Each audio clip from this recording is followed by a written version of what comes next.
Okay, that should be live. Still have to get my chat running though. Hold up. Oh dear. There we go. I'm starting out as a mess today, so let me get all of this going. There we are. That's better. Whew. All right.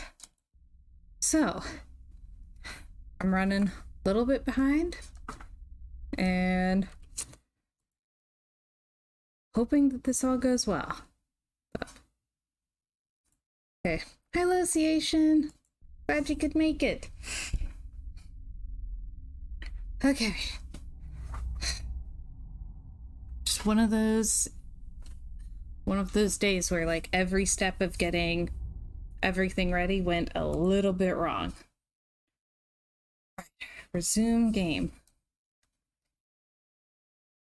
And I'm not hearing any game audio, and I don't know if it's because there's no sound coming from the game yet, or if there's something wrong on my end.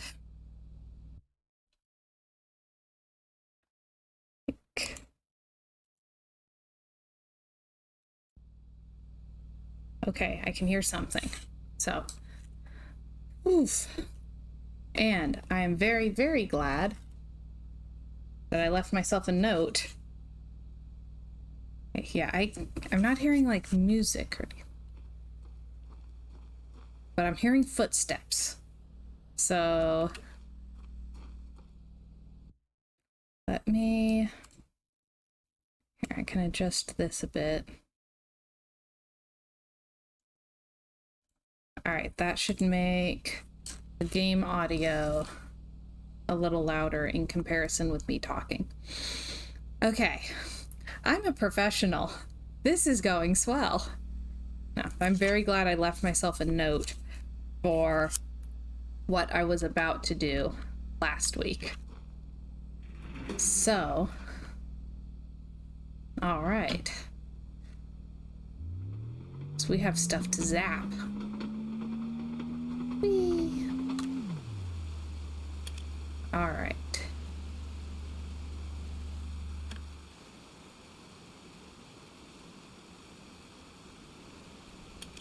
There we go. Yeah.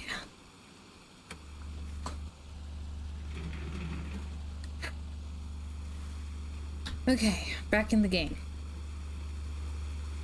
Now, what do we have over here? Okay, so that's that projector that we just got rid of. Oh! I do not know that language. I wonder if, is it Joseph? I wonder if this has something to do with him. What's up here? Well, it's locked. So, just like everything else. Ooh. What do we have here? Oh, that's nice water. Okay, well now I'm all distracted because I love the water effect. Look at the light through it. Cyan Worlds just makes the prettiest games. Just always. A journal. I bet it's an awful handwriting. Well, that's like practically legible. Is this Cyan Worlds or not? Submarine part salvage log. All right.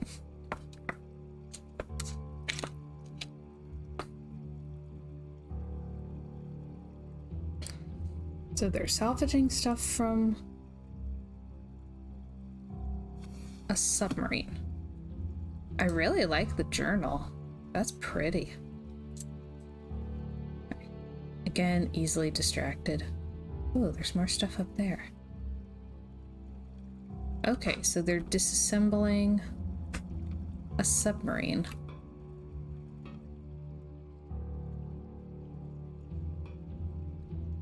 Interesting.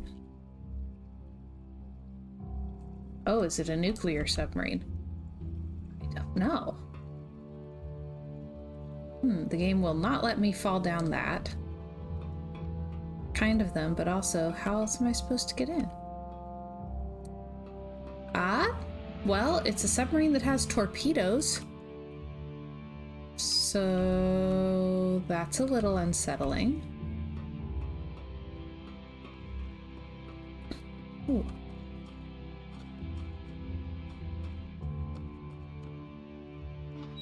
Ooh, this one we can open.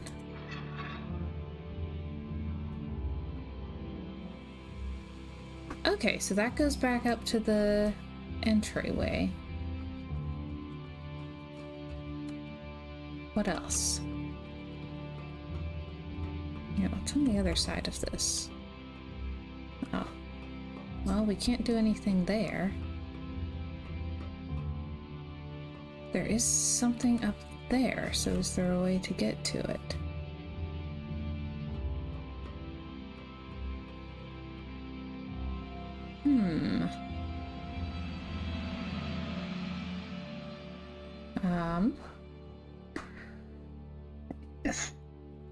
Luke, is this a Russian sub? My history's not that great.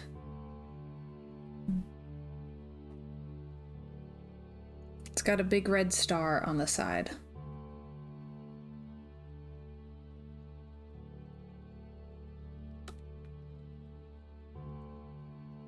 Okay.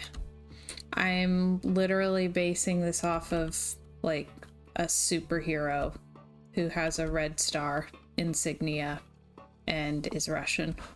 So, you know, the huge. You'd think I would know more history, 'cause, like, I used to be really good at history. That was a long time ago. It's been quite a while since I was in school.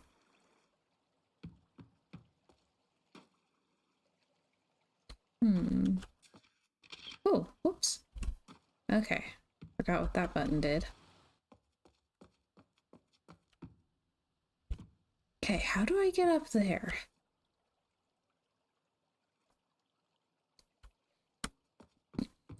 Like, I haven't really found anything...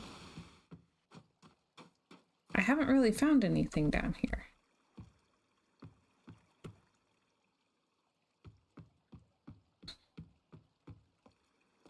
The only thing I could even interact with was this.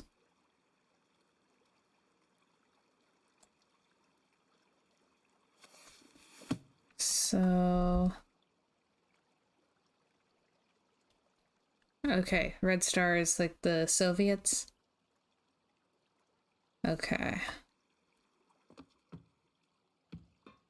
Yeah, I can't get any closer to this.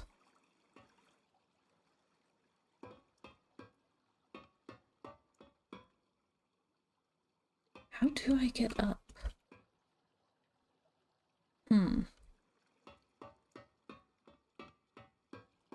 Alright, well, that was the only part that I'd written down. So... now I need to figure out what else to do.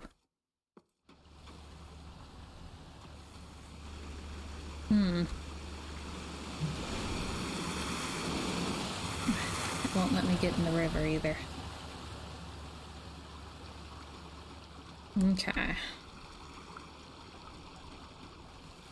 So... where else can I go that I haven't been yet? How do I get back there?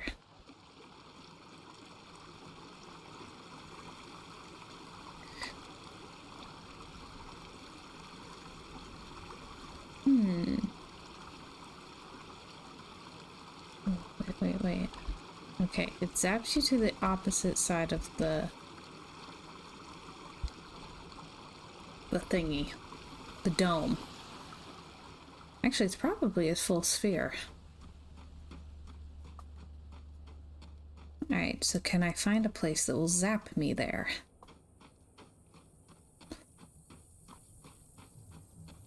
Let's find out. This game is so pretty.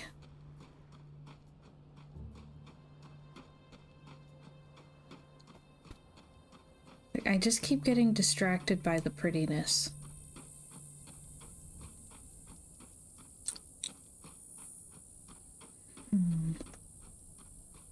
Yeah, we haven't gone to all of the possible edges. So maybe we just need to work our way around the outside.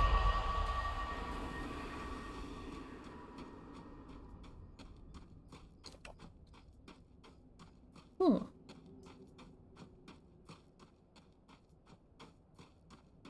Okay.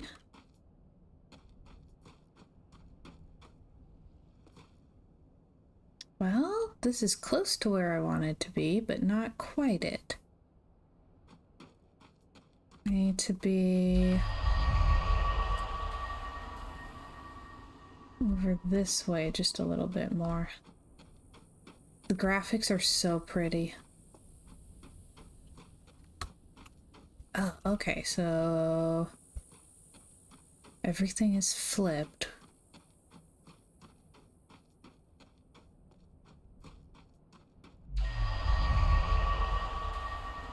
Okay, that's not quite far enough. Is there a way for me to get further that away? It's like not from here. All right.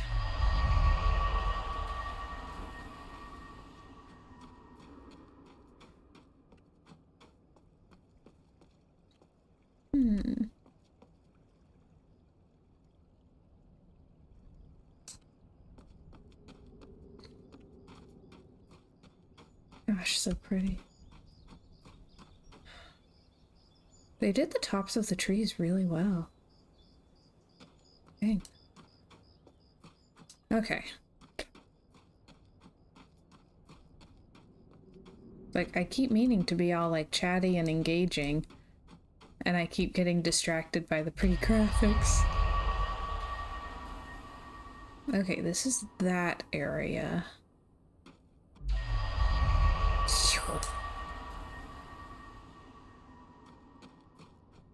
Okay.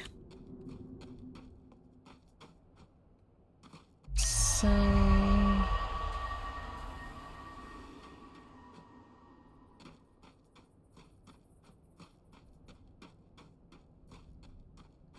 does this go to the edge? Yes. Oh. All right.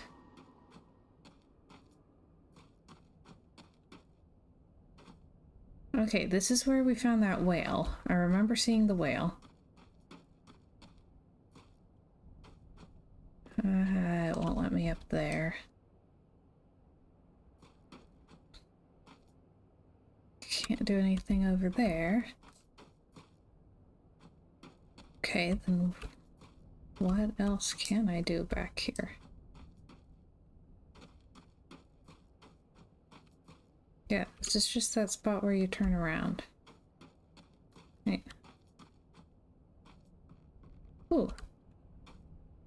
I can get up on top of it. Another journal. It matches the one in the submarine room. New arrival inventory check-in.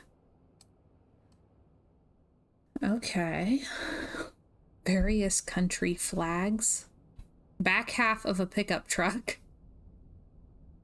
So just all of the random stuff that's come through with people, I guess. Okay.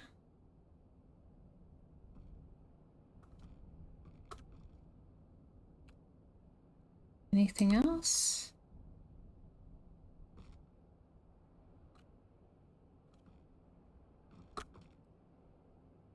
I'm not sure what I need that for.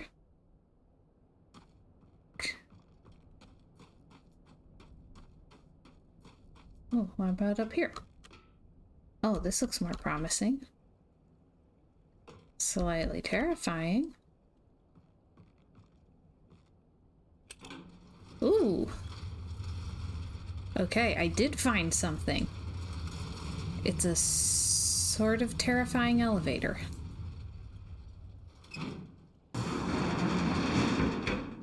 All right then.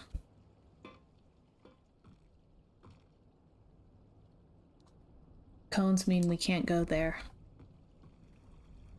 All right. Nice view of the river. Very pretty. What do we have down here?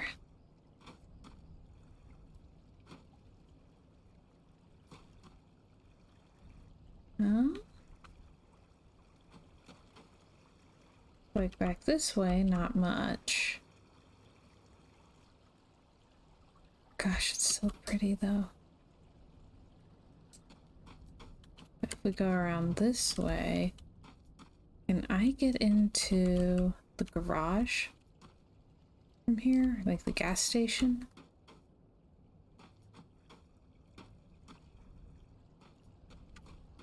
Yes.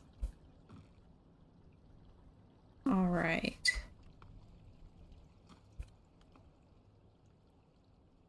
I can't remember why I need in here, but I do remember that these are important. Click. Okay, got a picture of those. I'm not sure how to access our pictures, but I have a picture.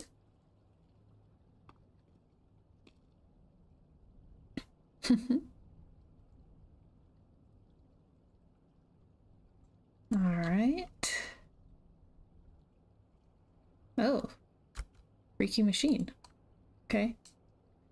What's this? Worksheet multi-purpose Villain control panel interface. This is the control panel that the Villains have supplied for our use. Although they are able to control their systems via vocalizations, they have provided these control panels for other species to have limited access and control. If you have trouble, please find...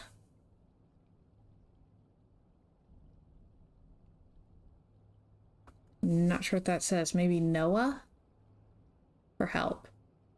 Remember, the Villain numbering system is base 4. Drag from one blob to another to form the Villain digits. The standard panel has 5 digits, but single-digit panels are also used. Use only first digit to simulate a 1-digit panel. All panels will autocorrect for invalid entries. Can I take a picture of this? Okay.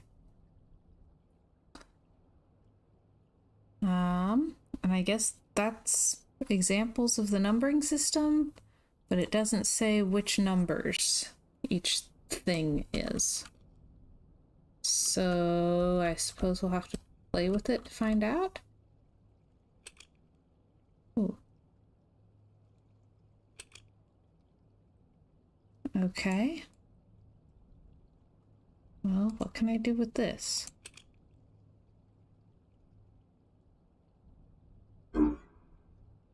It honked. Right. Okay, hold up. I need to figure out how to access my photos. So... See, that's for take picture.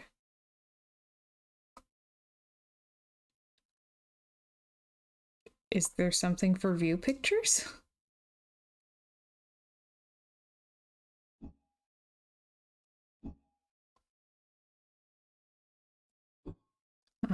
Oh, photos. There we go. Nope, I don't have a picture of the thing I was looking for. I booped it. Uh-huh. Boop. I'm wondering if it doesn't have power. Because there were still some areas that didn't have power yet. Hold up.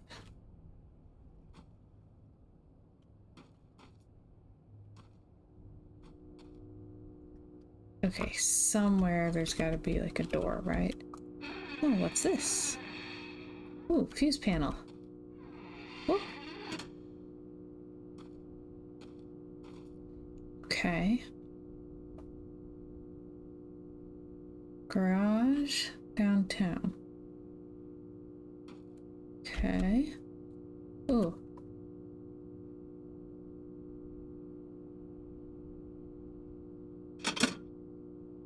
Alright, so that should be powering the garage.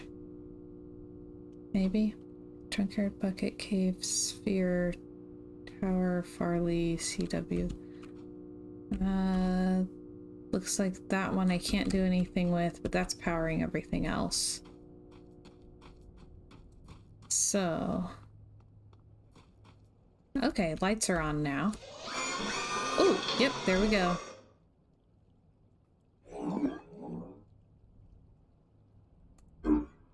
Okay, so that's a 1.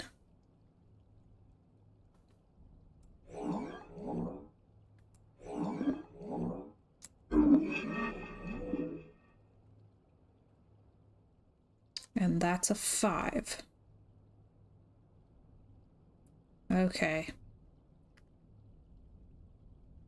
Something tells me I might need to write these down. Somehow. Well, I did not have a cute notebook for this one, but I have a paper that I can write on the back of. So...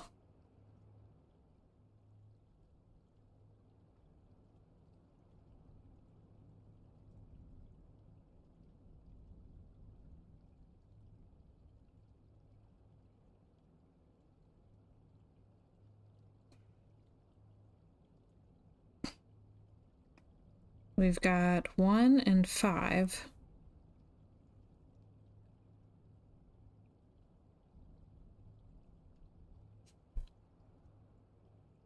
Can we get...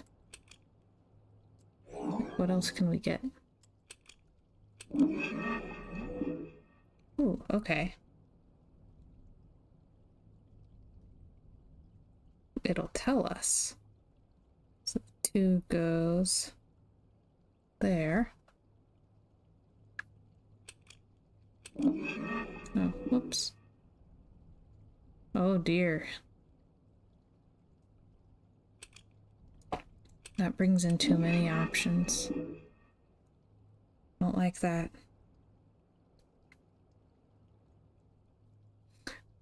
So...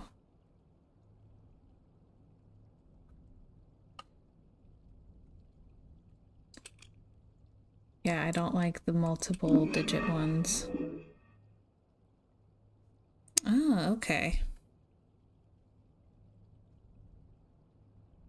So...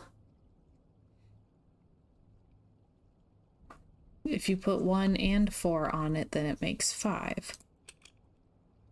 That makes sense, because it's base 4. So... would 6 be...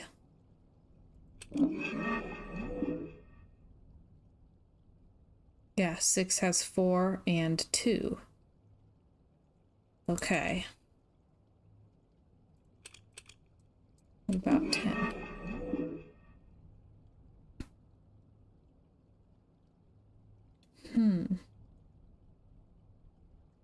Okay, well, once it gets more complicated, I kind of max out. I wonder how many numbers I need to know.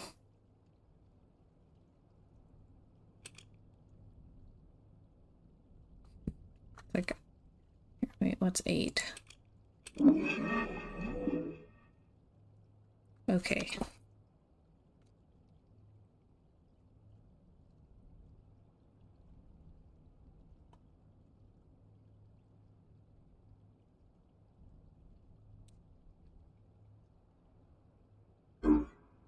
Burp. All right. Well, I found technology, numbers, and I'm still not sure what else I'm doing. So let me see if I can find like maybe a locked door or something that would let me out. That looks door-like, but apparently I can't get out that way.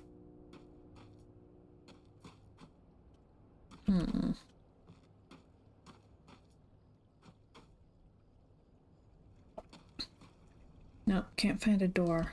Weird. Oh, wait. What about the garage?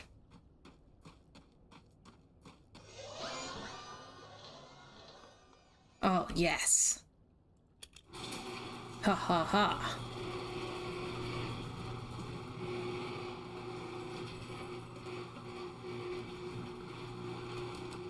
Alright. I don't think I need the garage to have power for anything else, so maybe I'll flip the switch back to downtown. I can always switch it back again if I need to look at the number thing. Okay.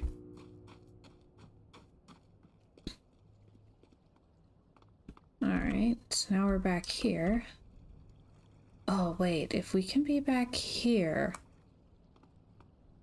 then...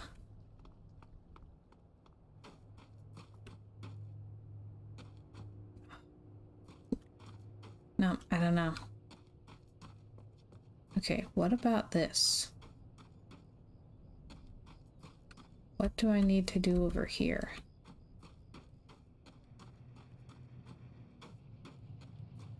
And does anyone remember what the last instructions CW gave us were? I really should have written more stuff down.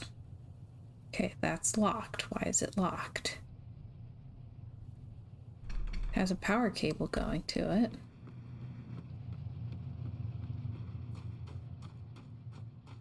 And the power to it should be on.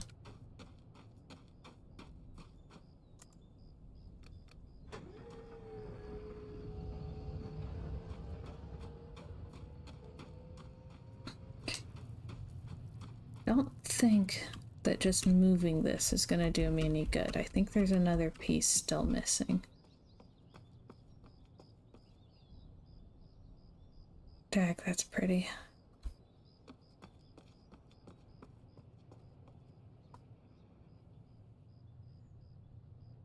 Okay.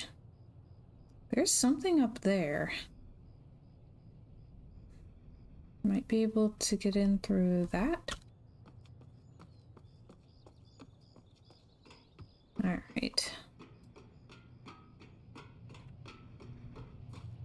I'm at the wandering around looking for something that I haven't been able to solve yet phase.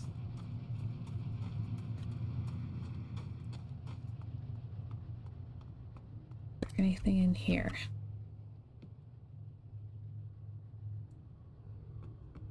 Ooh. Ooh, I haven't been back here yet. Oh, that thing's cool.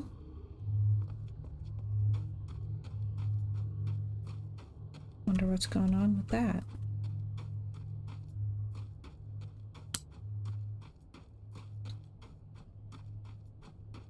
Okay, pretty pretty. Sweet, a whole nother area. Alright, so there's some kind of cool machine.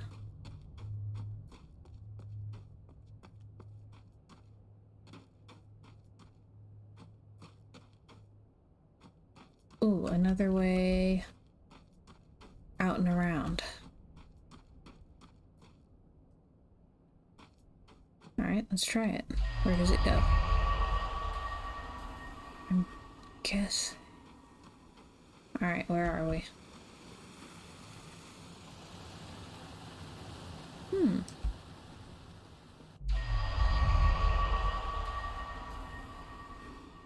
Ooh.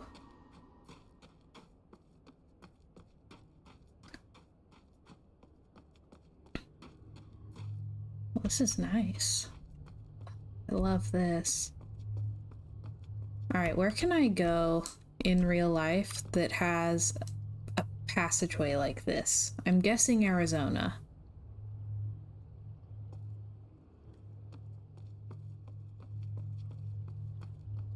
It's so pretty.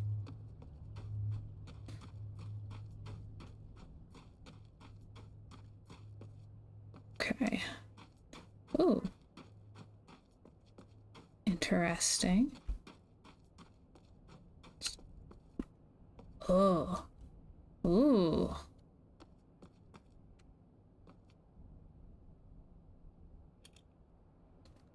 Okay. Oh, this is powered by the garage. And so I guess I will have to switch the garage back. Oh. Oh dear. Whoops. Okay. Let's see what this does.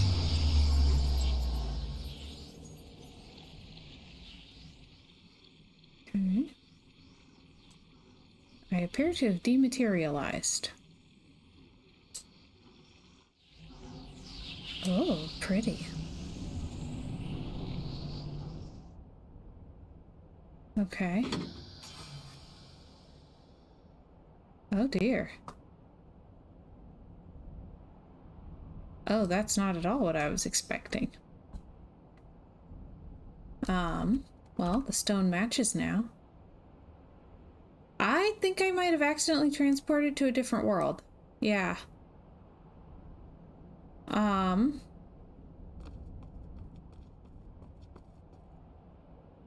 Yeah.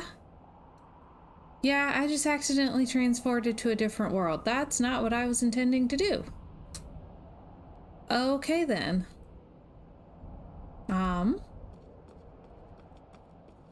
It's pretty.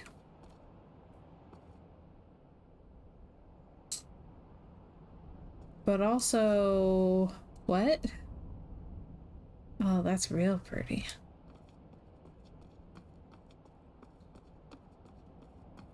Okay, well, whoops.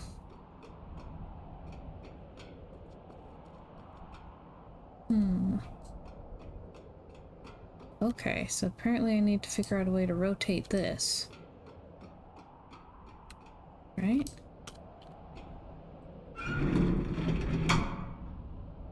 Okay, go that way.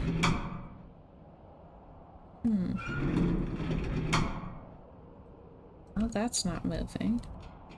Oh. How about this? Ah! That has a windmill spinning. Okay. Ooh.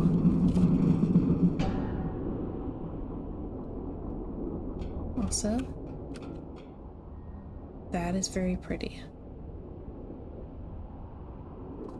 Kind of looks like it might be the edge of another...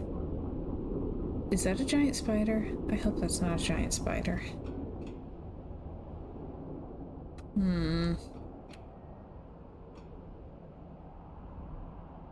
wonder what this does.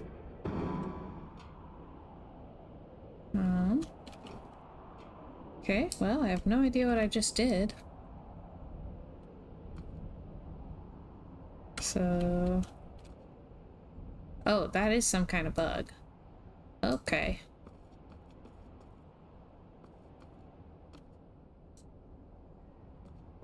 Right, so weird mechanical stuff and really big bugs.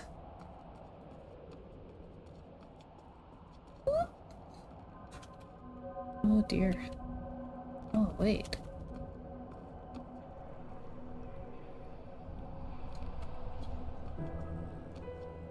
Okay, well, there's another mismatched circle.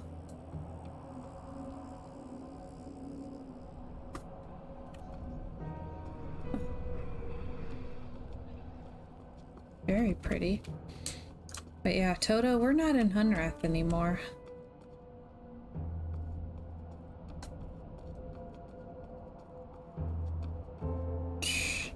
It's really not what I was expecting. Okay.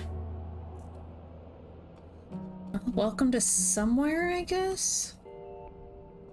I wonder what the purple scale things are. Ooh, nice music.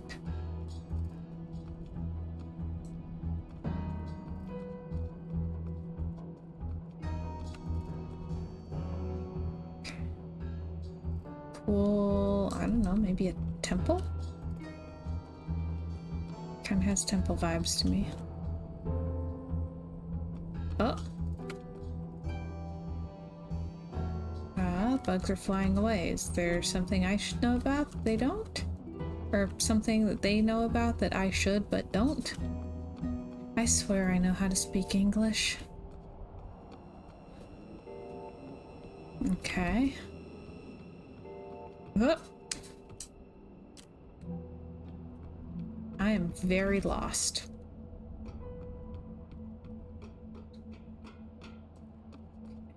What's this? Doesn't look like I can do anything with it right now, so I guess we could wind up going back down again?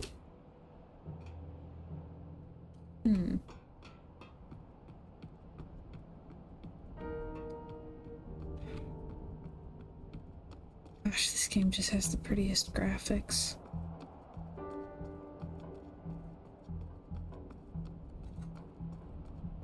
Oh, interesting.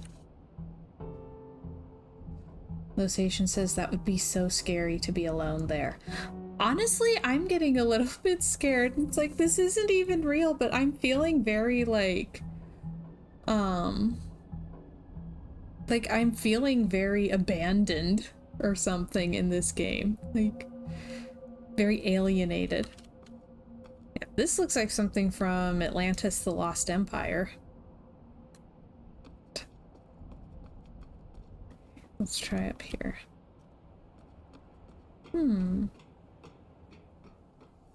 Go way up here.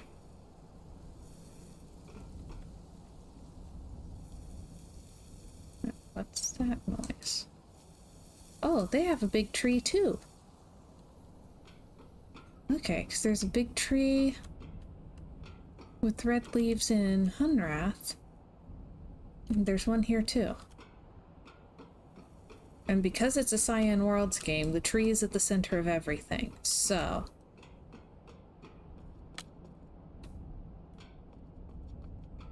How do we get to the tree?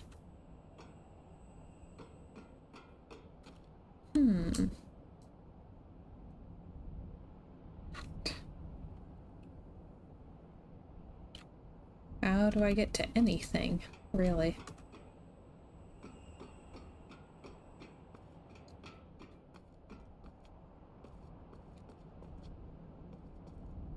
Like, it's just a game, but I'm feeling this kind of like alone and trapped vibe.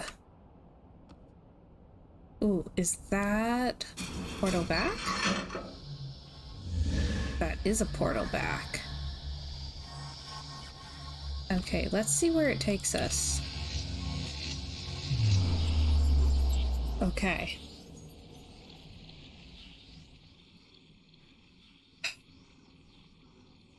Like, I know I was stuck on all the puzzles in Hunrath, but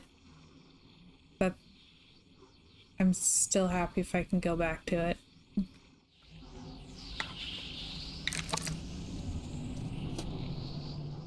Okay. Ooh.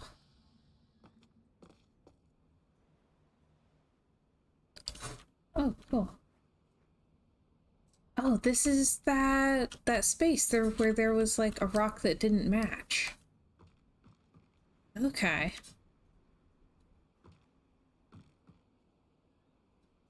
Okay, we're back in Hunrath. Now I have to figure out how to find the place that the transporter was in again.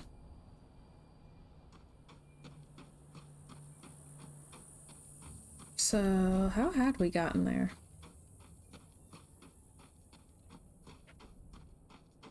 It was like... Yeah.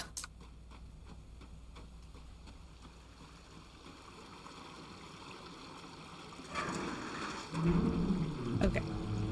It was like up behind the train depot. Somewhere.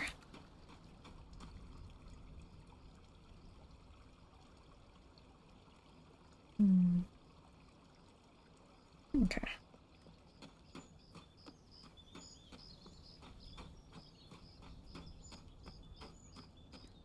Okay. Yeah, that was nerve-wracking. It felt very lonely. Like, I'm aware that there's like no one in Hunrath either, but it felt very lonely.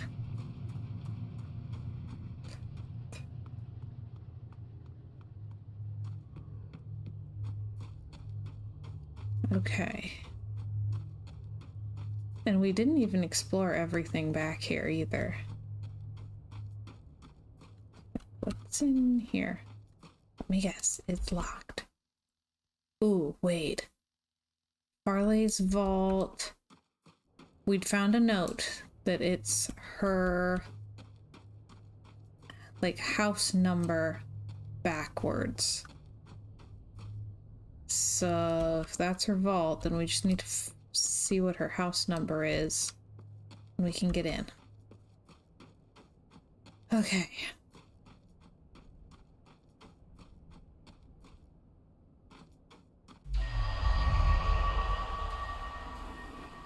All right.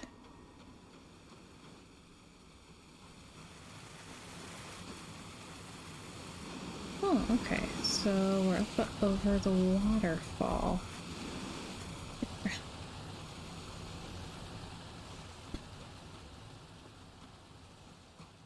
Okay. Ooh. Ooh. Okay, so we need to rotate this thing again and refigure out the long way around. I don't know why I love these games so much when I get lost so easily. Like, I have no sense of direction, so you'd think I'd know better than to play a game that has this much, like, exploring and wandering around. Okay, that looks like it's that same world again, right? Maybe?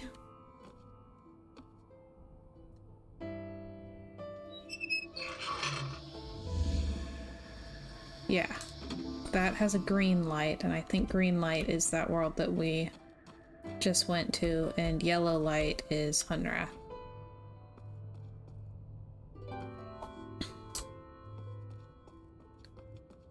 Okay, up.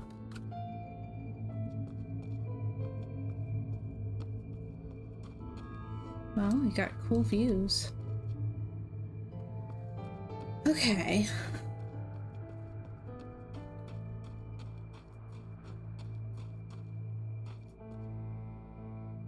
Well, we can transport back there and see where we end up.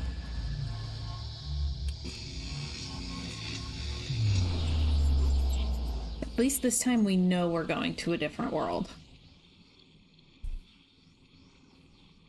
And hopefully how to get back.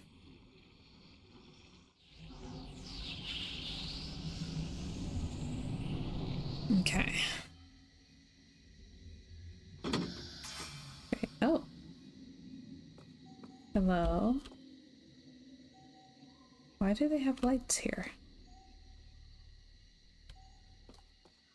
Oh, that's pretty.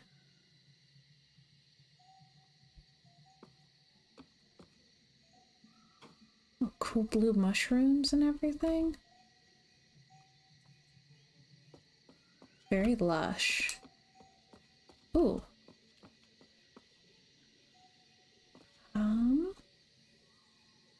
Well, I found a door that has absolutely zero way to open it. So close and yet so far.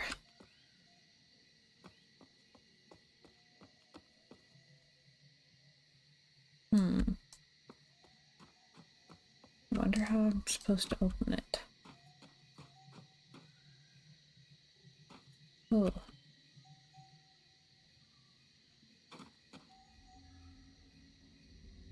looks like there's a missing sphere back there, so I wonder if another one of the sphere transporter things can take me to the other side of the door. Okay, I don't see anywhere else to go or anything to do from here, so...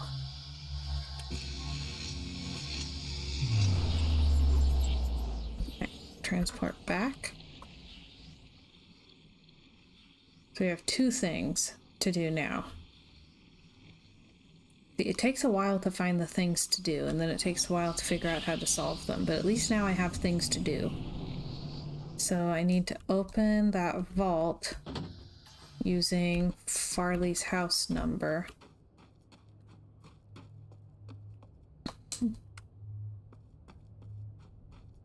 And I need to rotate the thing with the propeller on it back around. Okay.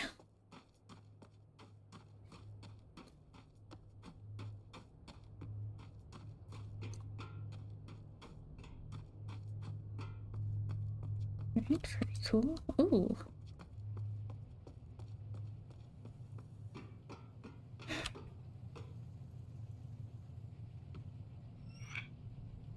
Well, this also needs a number.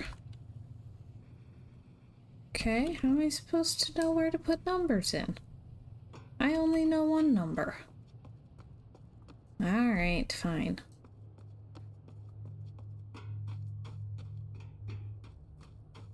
Okay, there's Farley's house right there.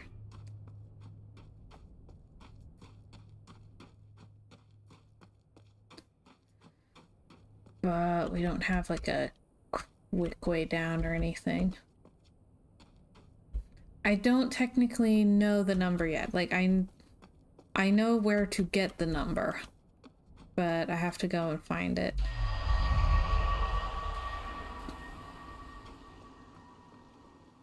Okay, so that one is reach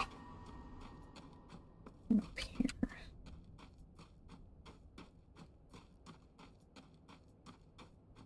Now the real challenge is going to be finding my way back again.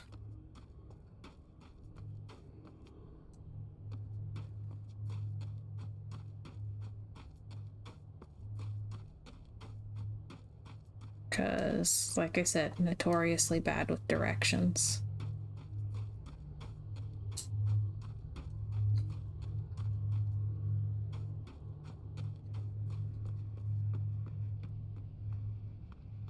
Like, I know that there was a way to get back here without going through the propeller gate.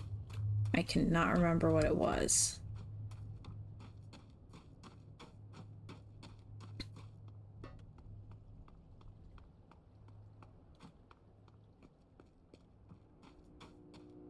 Okay, I'm gonna switch power from downtown to the garage. Okay.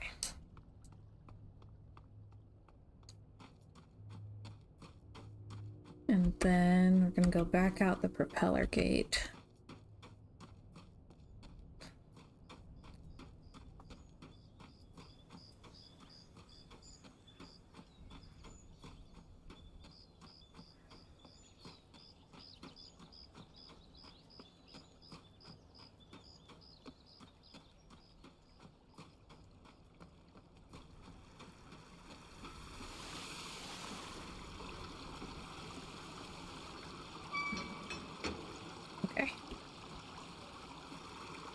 Then close that.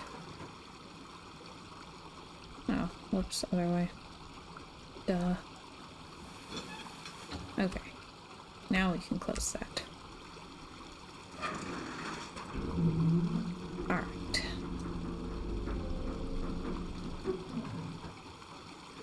Now we need Farley's house number.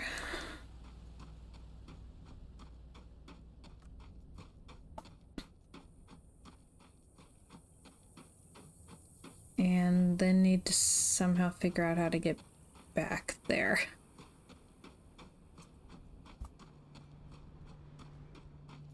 I know that there's a way to do it because that's how I did it the first time, but like even though it was like 20 minutes ago, I still can't remember. Okay. So Farley's house number is 1436. So 6341 is going to be our password.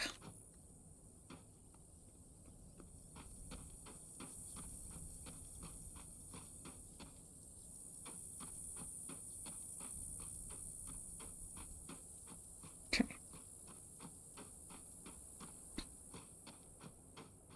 Alright, 6341 will be the password. Now, where did I go?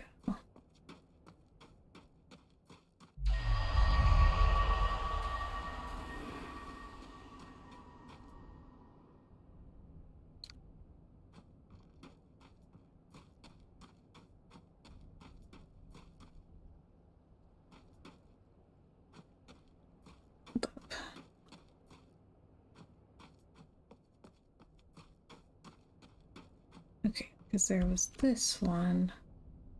But then wasn't there another one? Yes. Okay.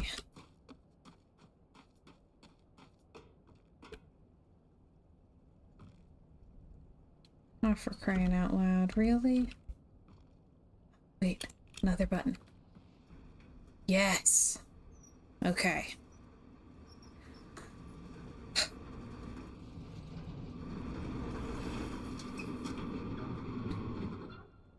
Alright, we are trusting to sheer dumb luck.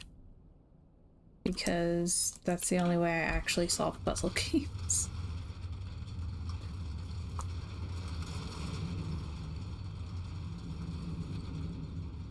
Alright.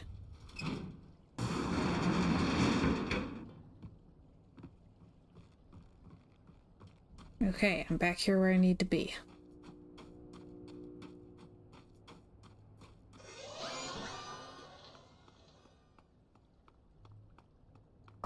Now...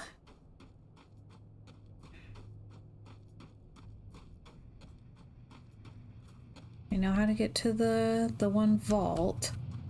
Not remember how to get to that walkway that I was wanting to follow. We'll find it though. There's only so many places to wander around.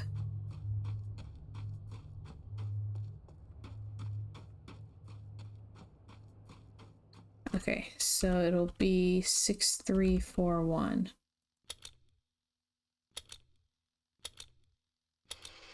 Boom. Yes, we were able to open a door. Oh, the inside of the Hunrath house.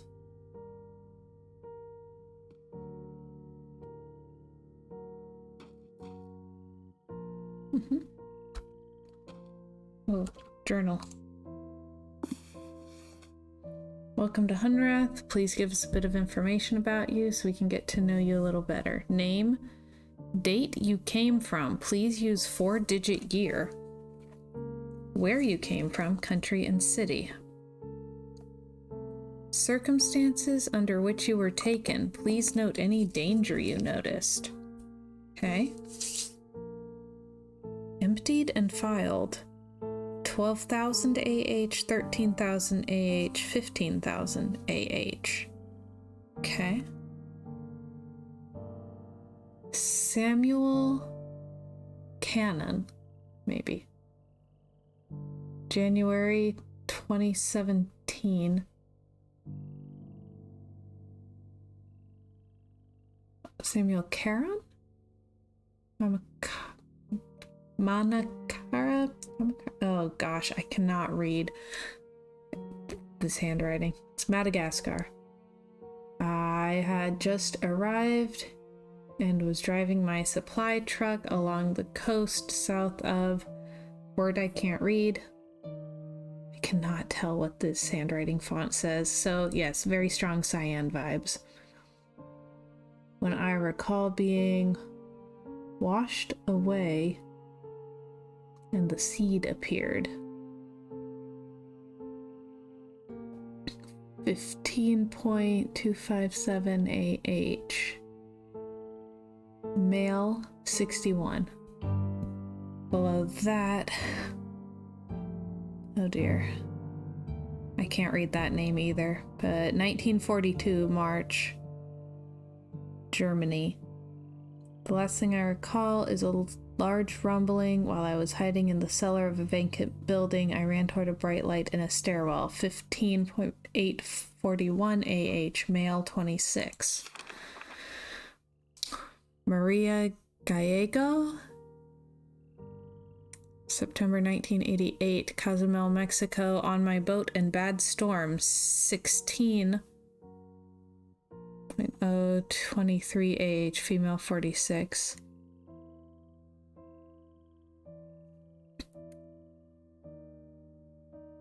And I can't read that name at all, again with the handwriting font, but March of 2042. Portland, United States of America, skiing Mount Hood. 16717 AH, male, 37. Okay, so they're popping in like whenever, from whenever.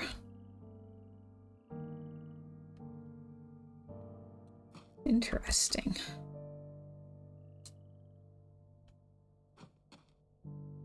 Oh, we've got a map. Entry Canyon. Cemetery, Farley's. Wall, the tree, tower. Shop, CW's, battery, water source, falls. Plateau. I cannot tell what that says. Basque? Well, I need to look up what Basque is. Alright. River, scrapyard, supplies, fuel, lake. Okay, well, the mysterious machine is called the Bleeder, apparently. Yard. Okay. Oh, hello! Hi, Pip! Hey, Lit! Oh my gosh, it's good to see you guys! Aw, you're my first raid! Wow! Hello, friends! Hey, we're playing Abduction, so I'm lost. Like, I am perpetually lost in this game, but we're making our way through it anyway. Yeah, you got to be my first raid. That's so cool. Aw, you made my night. Oh my gosh. I struggle so much with their handwriting fonts, but like it's a Cyan Worlds game, and so their handwriting fonts are always like a lot. Aw, thanks. I love good cozy gaming. Hello, hello. Gosh. Here, wait, so you get to watch me like struggle through trying to read their handwriting fonts. It's like, because we just found a bunch of documents. I shall document the curious events that have transpired. I got that one. Okay, that have transpired with myself, my family, friends, and co-workers. Hartnell was a peaceful mining town founded by my grandfather and nestled within the red rock of the desert on the Arizona Territory. Its 163 inhabitants heard a mighty explosion on the night of June 27th, 1903. I sent several workers through the town to verify that the explosion had not caused any injuries or damage to mining equipment. They returned and reported that it must have been a loud clap of thunder caused by dry lightning, for they found no damage. It was not until the light of the next morning that we were amazed to realize something profound had indeed occurred. At some point during that night, our entire mining facility and a large circle of the land around it seemed to have been scooped up and carried off to a completely different place, all without anyone knowing about it. Is this like an escape room type of thing? Almost, sort of. Yeah, so it's a game by Cyan Worlds, which they're the ones who made Myst back in the day. And the basic premise of it is that you have been transported, like possibly abducted, likely abducted. So you were just minding your own business and you got teleported to this weird little like mining town that had also been transported in whole to an alien planet. And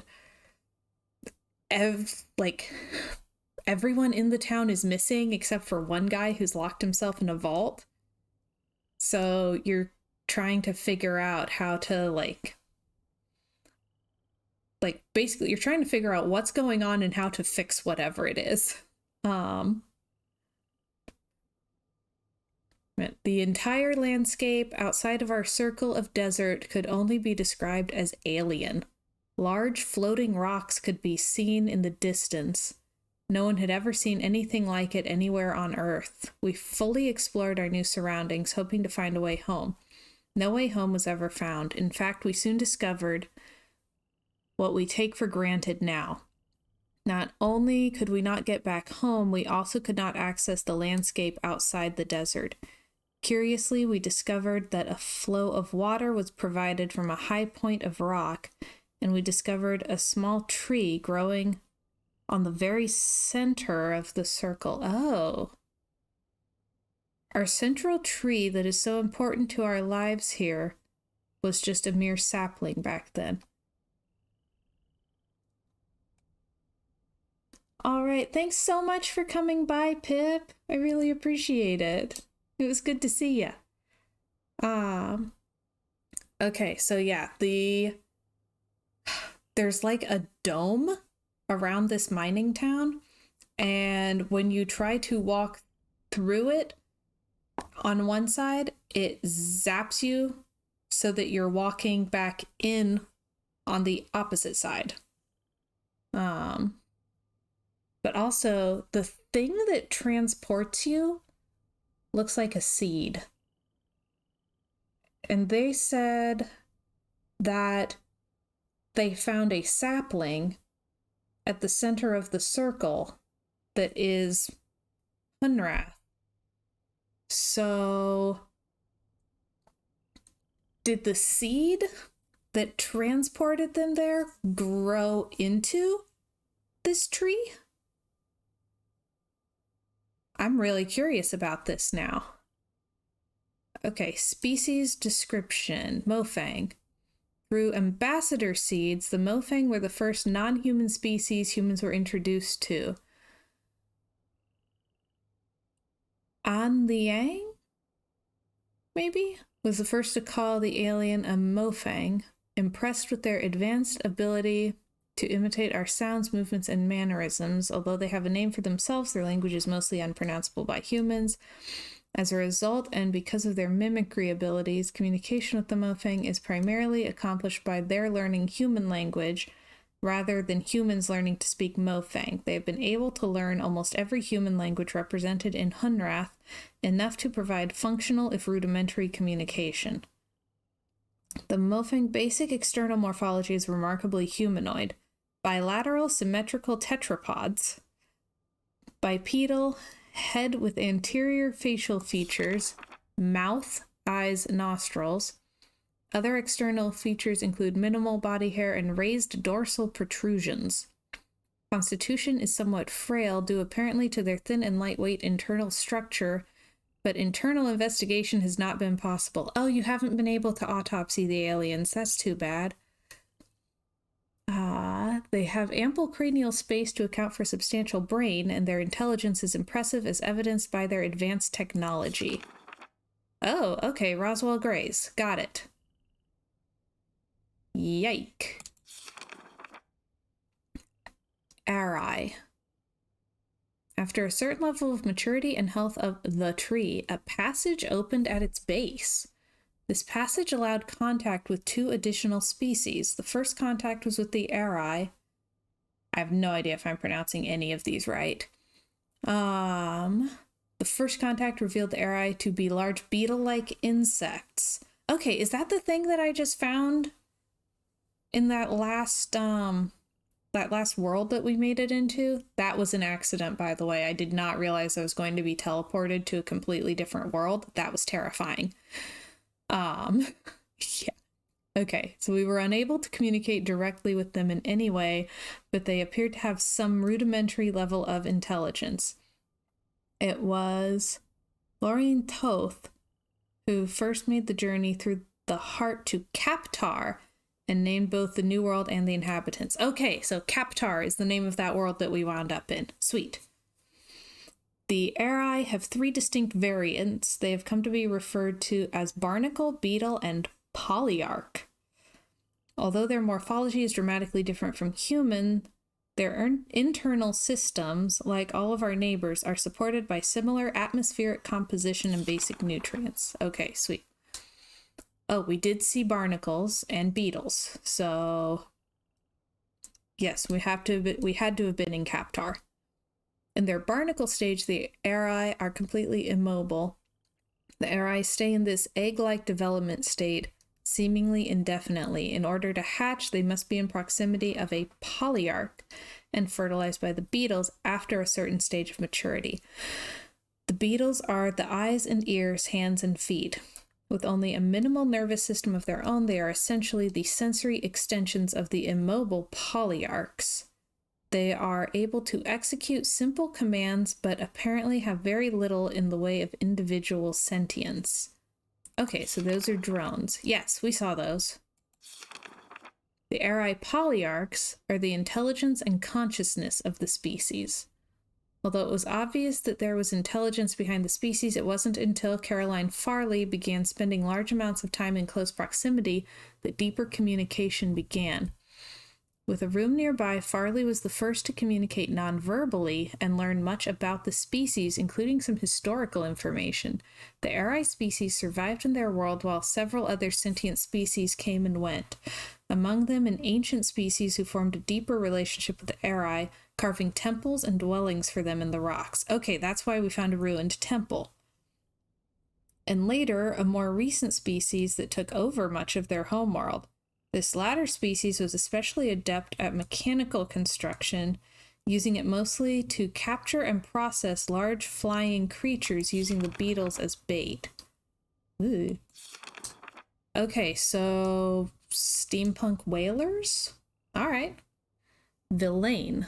The final species to be discovered were the Villain. The Villain had been communicating with the Arai for many years through ambassador seeds, but became part of the larger community very shortly after the Arai. With a large and imposing frame and a form of communication based on a complex multi-voiced low-frequency rumble. Whew. The initial introductions were intimidating. After several attempts, Emilie Vidal was able to begin some rudimentary communication and began visiting the Villain in Marais, which she named, on a regular basis. She discovered a complex and amazing society that was able to use their technology in unexpected ways. They had the ability to quickly transform their world using extruded structures based on some form of complex miniature substrate material. Ooh. Unlike the other worlds, the Villain sphere is scooped out of a Villain resettlement group that was preparing to set off into space to find a new homeworld. This was their way of life, to put themselves into stasis and scatter themselves through the stars. As mentioned previously, their appearance is imposing, standing about 9 feet tall with a distinct reptilian resemblance. Oh, they're reptilians. Great. They have 6 limbs, 2 muscular legs and arms, and a smaller set of arms.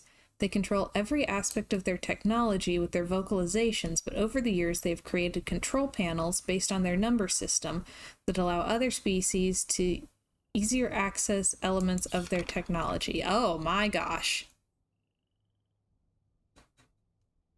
Well, that's terrifying. All right, then. We found all the documents. Yeah, the Villain guy was definitely nightmare fuel. Good grief. Communication, talking with our neighbors. See, this is supposed to be like the visitor center for this town, because they've had so many abducted people pop in over the years that they just have it set up. But something happened shortly before we arrived, so everything was locked down and we're having to puzzle our way through. All right, we take communication for granted, even with the varied languages we find here in Hunrath. But even we suddenly find ourselves among other intelligent species who don't share our culture, history, DNA, or vocal cords. It requires a huge amount of effort for the beginning of rudimentary chatting. This quick overview will set the stage for what to expect when communicating with our neighbors. Mofang. The Mofang were the first non-humans we met with at least some level of similar physical vocal generating abilities. They picked up human words quickly. This early mimicry resulted in what the species became to be called. Okay. Even though they were able to mimic single words and simple phrases, it became evident over the years that huge grammatical differences were not easily overcome.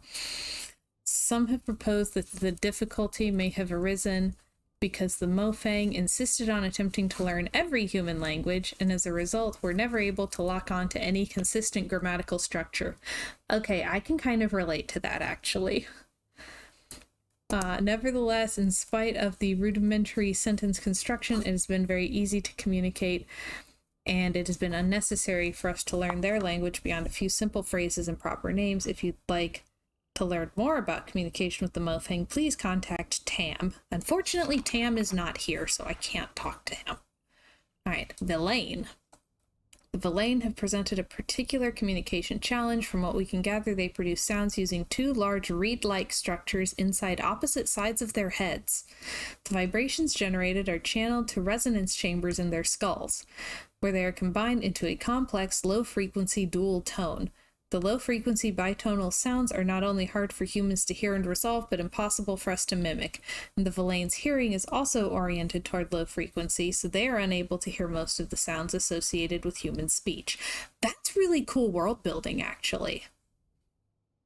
Alright, therefore, communication with the Villain has relied on technology. They have adapted consoles, which the Villain fluently control with vocalization for use by other species. Over the years, some individuals of other species, including a few humans, have learned to communicate very effectively using this method.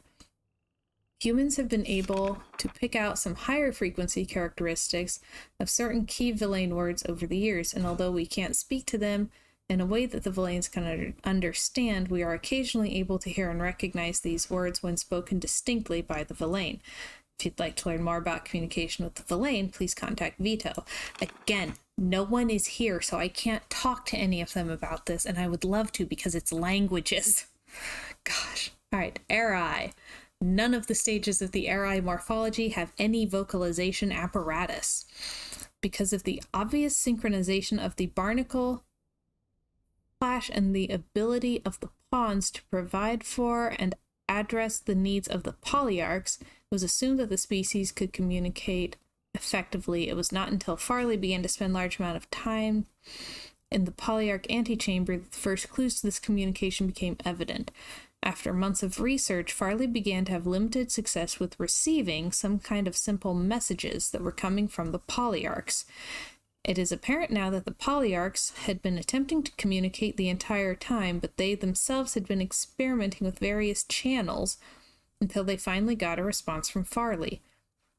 After this breakthrough, others were able to tune in to the polyarchs and learn to listen. Both the polyarchs and the pawns have a simple organ that can sense human vocal frequency, enabling them to sense simple responses from humans. But over the years, Farley was able to learn to speak to the polyarchs via a related form of extrasensory transmission. If you'd like to learn more about communication with the Eri, please contact Farley. Okay, interesting. Seed information. Okay. We gotta be almost out of stuff to read. Right. Ambassador seeds were first documented about 150 Earth years ago. They occur about once every 400 days if the trees remain healthy. Natural seed swaps occur between pairs of seeds that we know now drop simultaneously from healthy trees in paired sphere. When each seed was touched by species in sphere, the swap occurred, sending an ambassador from each sphere to the paired sphere. Location of the swap is defined by the location of the pairs of seeds. After the first swap, the seeds recharged quickly, allowing for a quick return. First meetings were intense but naturally short. It was quite a surprise for both the Mofang and us. Over time, the seeds required more time to recharge, producing longer visits between species. Everyone who arrives is familiar with the collector seeds. The bright light that we were all drawn to right before the event that brought us here is a collector seed. Okay. What new arrivals may not be aware of is that these seeds, like all seeds, come in pairs. When the tree drops a collector seed on the ground, it signals that its twin has begun its quest for a new being. That search may take hours or it may take years. When an appropriate situation, a natural threat of death, is found, the seed activates and swaps a smaller but varying size sphere from Earth or whatever appropriate homeworld, here to Hunrath. As Hunrath became more populated, we would watch for a newly dropped collector seed, collect it, and place it in the entry canyon area.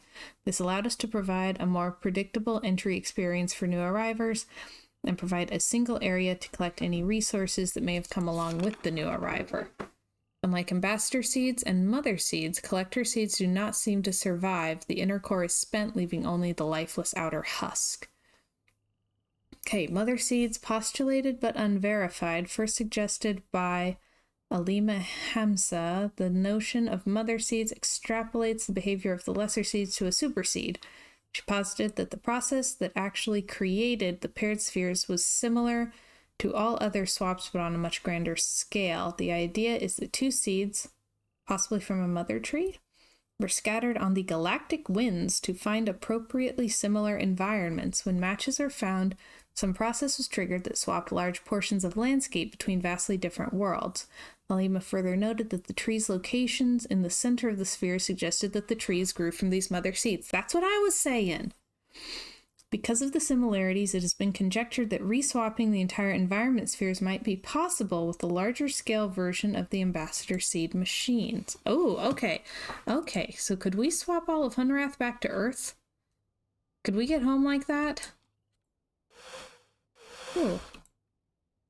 15. All right, 15 what? What do we need 15 of? All right, well, we're not getting out there. So what else we got? Ooh. Okay. What has been circled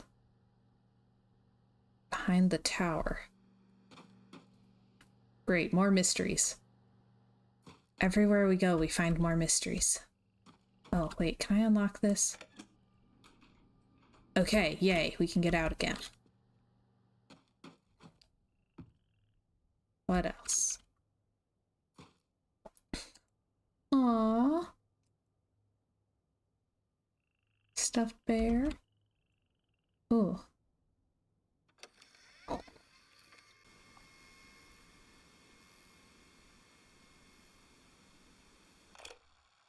All right. Is there anything on this tape? In spite of our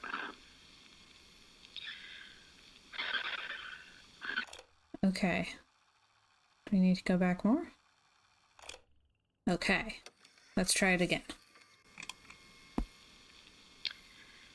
well, I feel like I should say something. Okay. We haven't heard from Shavar. So,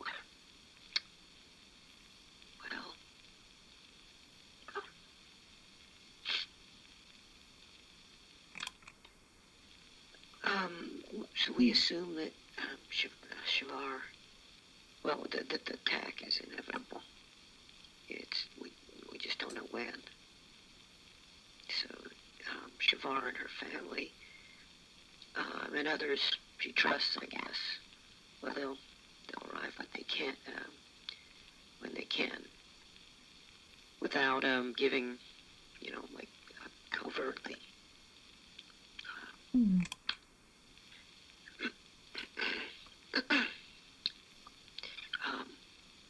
So the plan will happen, in spite of our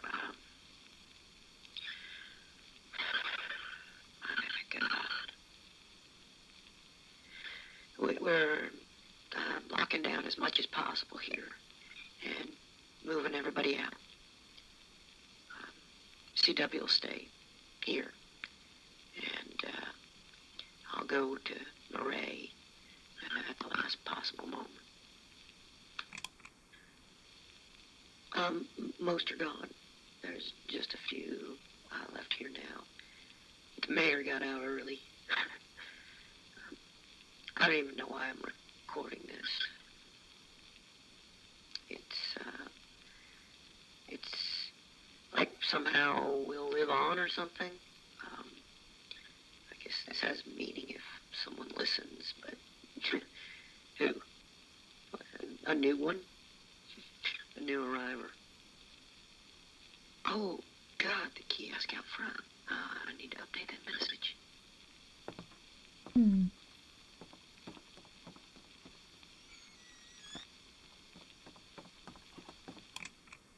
Okay, so what was this plan? And what was this battle that was inevitable? She said she'd go to Murray.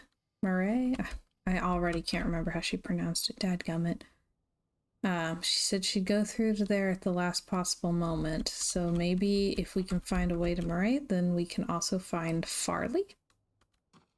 Oh, okay. Seed pair, plants with similar atmosphere swap, tree from seed. Okay. Heart connected, path open when mature. What happens at fruition? Oh. Okay, so we've got 4 worlds that are all connected.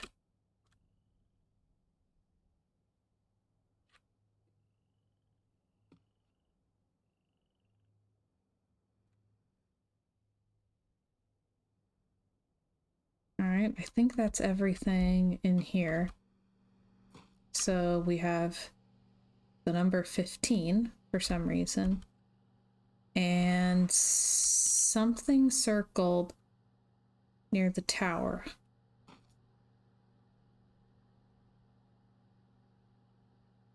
Okay. Hold up. I might be able to get up there. So...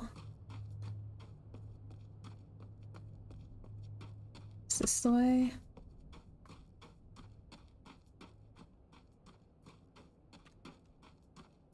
I made it up there once.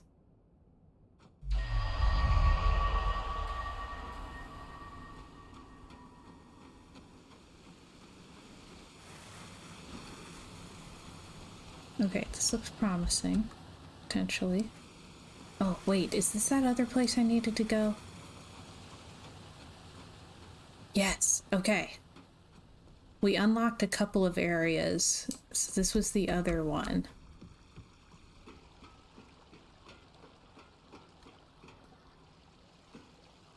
Oh. Ooh.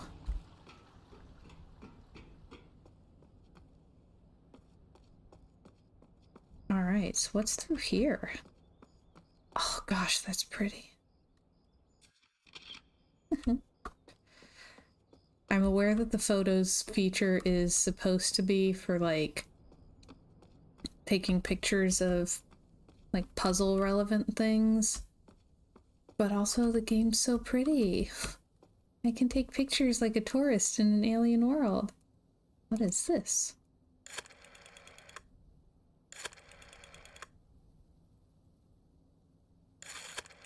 Oh. Oh. Well, I don't know anyone's phone number.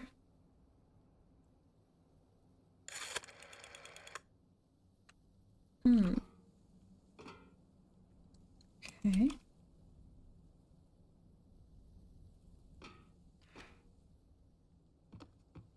Alright. Where does the power need to be coming from?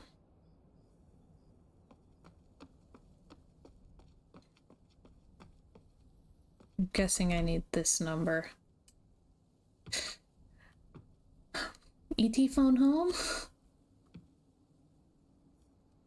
Okay.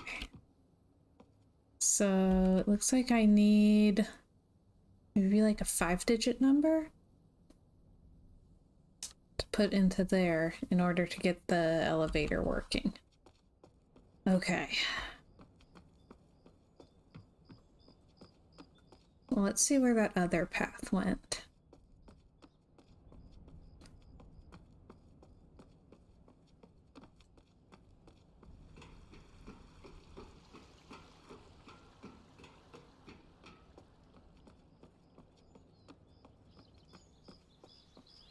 Actually, I might have already been down this way. Yeah, this just leads back down. Okay. So we have a couple of places with numbers.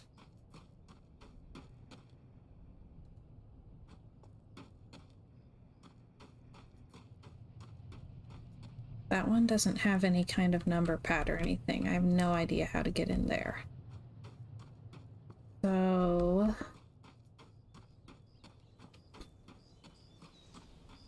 maybe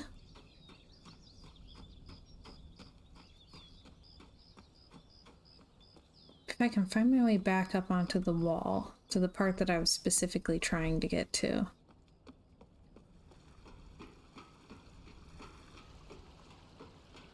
Okay. Oh yeah, I forgot we had this one too. Boop. There we go. Okay, this might have been the one I was looking for.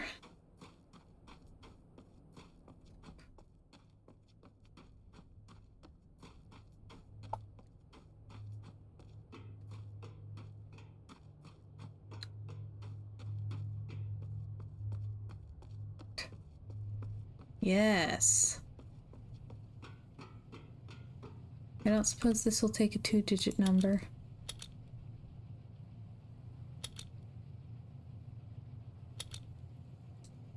Nope.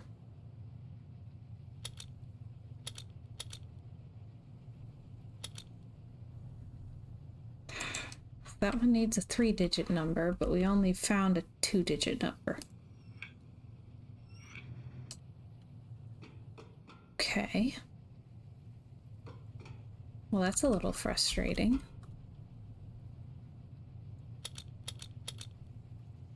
Yeah.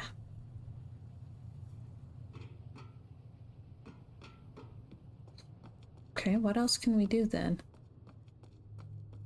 We can try to go back to... Is it Kaptar? Let's see if we can figure anything out there.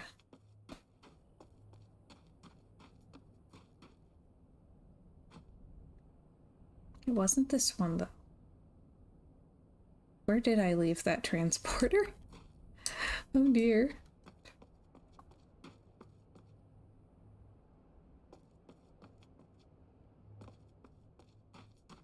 Because I'd had one somewhere else, too.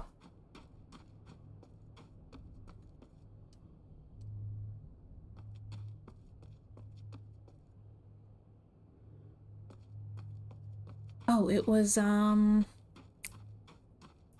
behind that room that looks like it might have been a school or a daycare. Okay, so I have to remember how to get out of here and back down to there.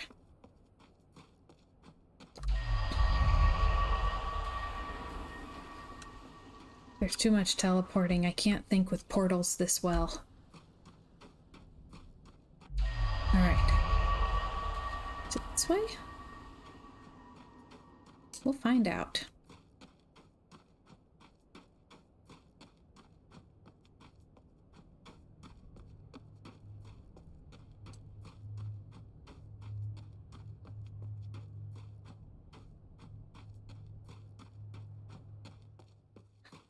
Okay, this'll work. It was 15, right? Yeah.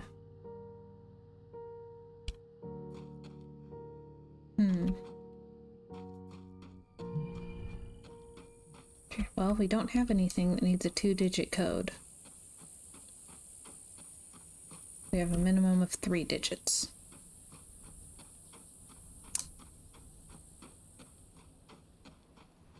Breaking my brain for the aesthetic. Alright.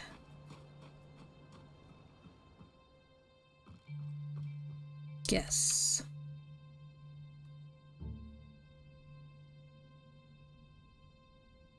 Okay. I wonder if that's that other spot that we found a transporter to. I'm guessing it is. Okay. Oh, wait, we opened up Farley's vault. Hadn't CW told us to do that? Let me see if I can talk to him about anything. And then we'll try Captar.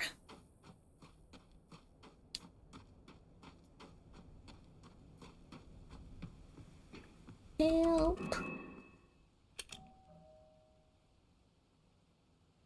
Hello?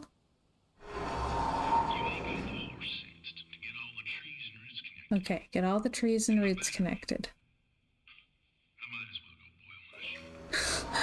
Rude! Okay, get all the trees and roots connected. Dude, I haven't gotten to a single tree yet. I'm not even sure how to get to the tree. Like, the tree's up here.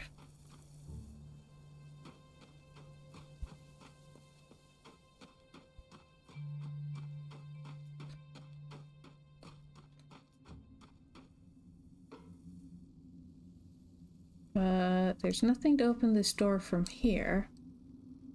I'm guessing it's on the other side of this. But this is locked. So... hold up. So that's probably what's on the other side of one of those doors that we can't currently open. Yeah, because you can see the towers up there. Luke says, shirt boiling seems a little extreme. Agreed! I don't know if I've ever been so frustrated by something that the only proper course of action seemed to be to boil my shirt. Yeah, so the tower's up there, which means that area is probably on the other side of the door that needs a 3-digit code, and we don't have a 3-digit code because we've only found 2 digits.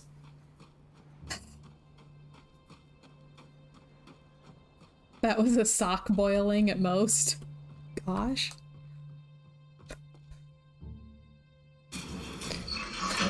New way of measuring how frustrated you are by something. What clothing item would you boil in response? And that's blue. It's supposed to be blue?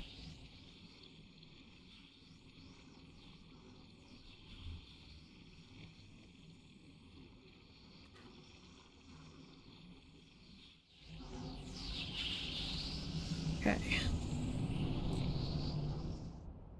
Oof.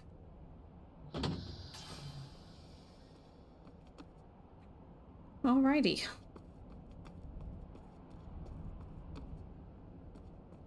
And now we're back to this world. I need to figure out how to get to their tree.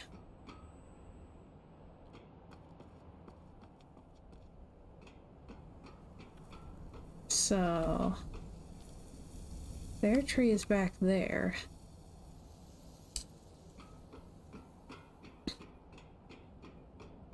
can I get to it? If I could jump or climb, this game would be a lot easier. But not an option. I can't climb any of this. Can't jump over it.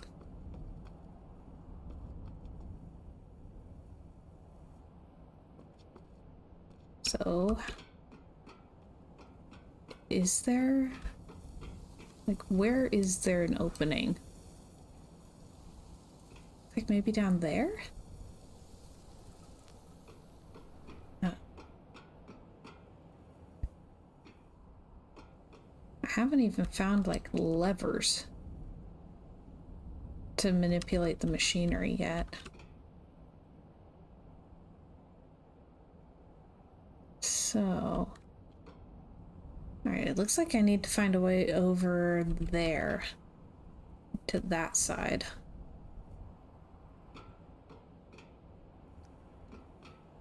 But how?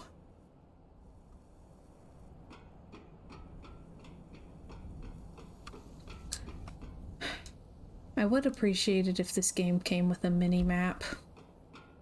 I'd like to know how much of it I've explored and how close I am to anything. Okay, hold up. Okay, there's a piece of technology back there. So it looks like I need to find a way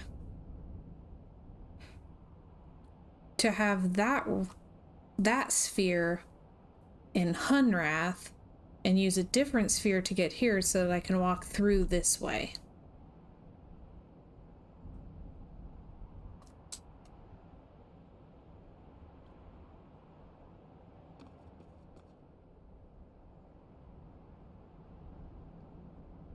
Okay, so... hi, Pip! Welcome back! Did you have good dinner?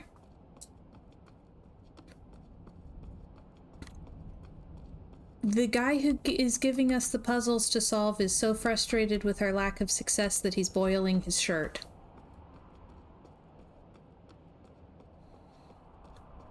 I'm not frustrated enough to boil my shirt yet.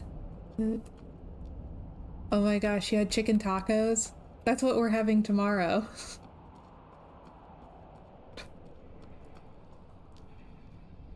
Oh, pretty. There doesn't seem to be anything to do right up here, but I can see the tree. Okay.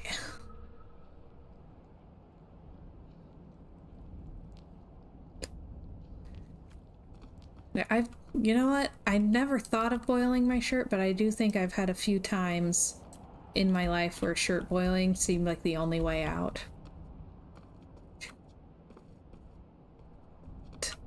All right. And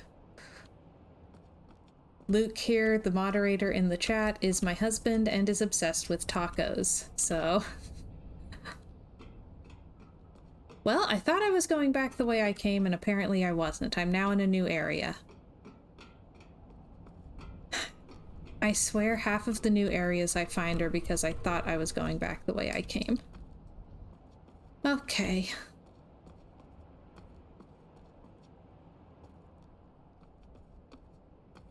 So... I know where 2 transporters are. Not transporters, ambassador seeds, I guess. Aww.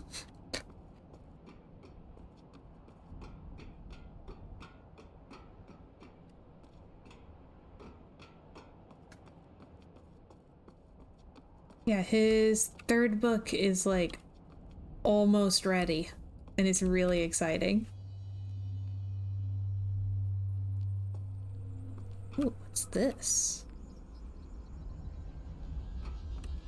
Okay, so the bugs don't hate me.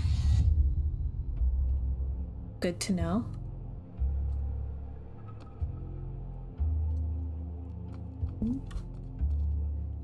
And Luke, Pip is the one that I met on Discord who's been like giving me good beginner streamer advice. Oh, what's all this? Oh, this must be from their submarine salvage project. Ooh.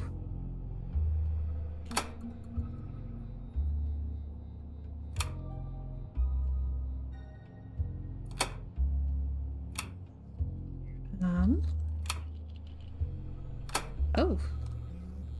Well, I have no idea what any of this is supposed to do. So... what's the goal here?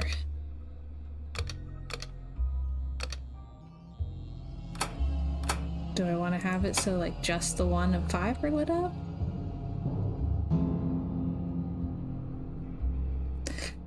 Yeah, I like to solve them if I can. If I am so angry at it that I no longer like solving it, then I will look up the answers. But no, for the most part, I'm just struggling.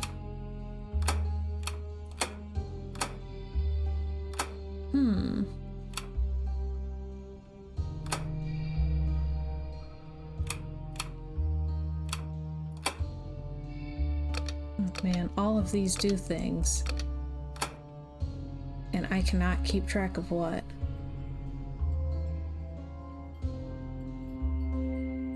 You just look up the cheats. Yes, if I get frustrated enough that I want to boil a clothing item, then I'll look up cheats.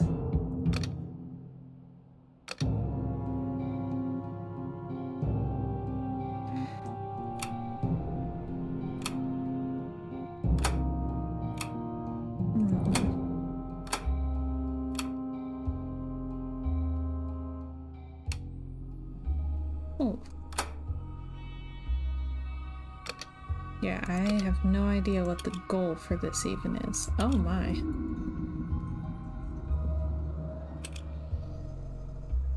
Okay, I'm gonna back away from this one for a minute. I don't think that'll reset it, unfortunately, but I'm gonna back away for a minute. I really have no idea what I'm doing or what I'm supposed to do.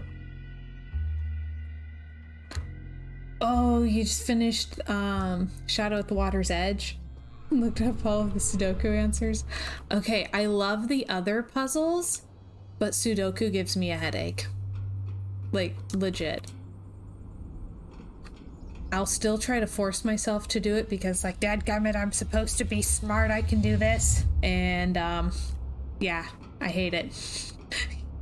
If the Sudoku is tough, I'd be boiling my whole wardrobe. Yeah, basically. Like, Sudoku is not my thing. Is it the nonograms in that game where you have to put all of the numbers, like, in a continuous string? Because that is, like, my favorite puzzle anywhere ever. And I love it so much, and I wish I could find more of it, and I have never been able to. Ooh. Ooh, we've got a giant windmill going now. That's promising. Ooh. Okay, I have turned on a machine.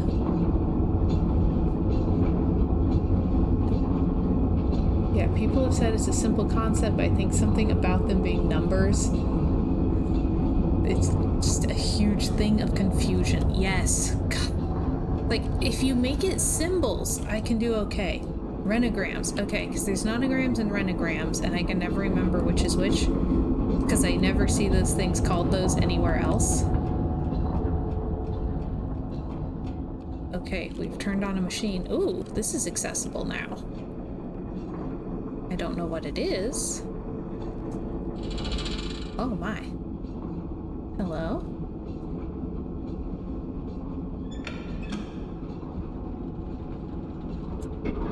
Ooh. Okay, we engaged something temporarily.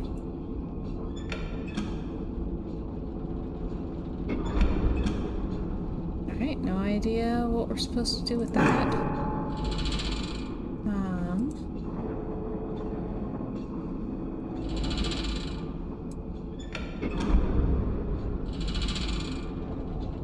way for me to activate the others?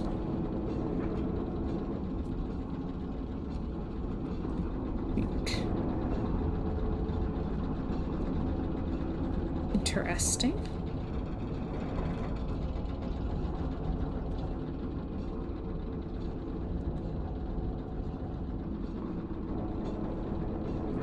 Well, now what?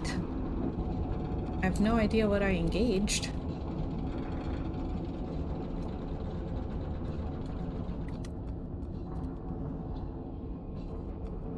So...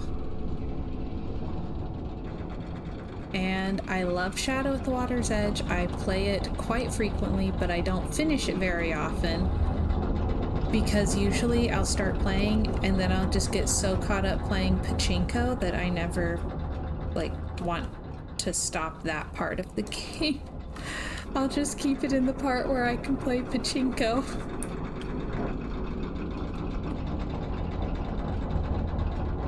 Ooh, long drop. Okay, well, we have some machinery on, so we're making progress.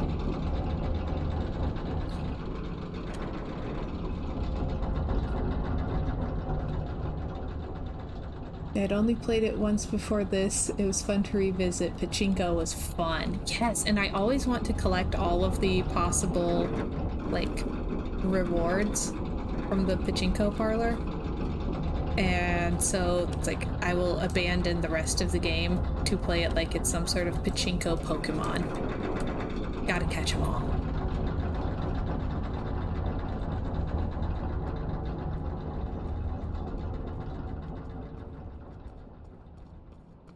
Ooh, I bought Ghost Dogs of Moon Lake, so I started playing that last night. That one was a vibe back in the day. That one is still a vibe.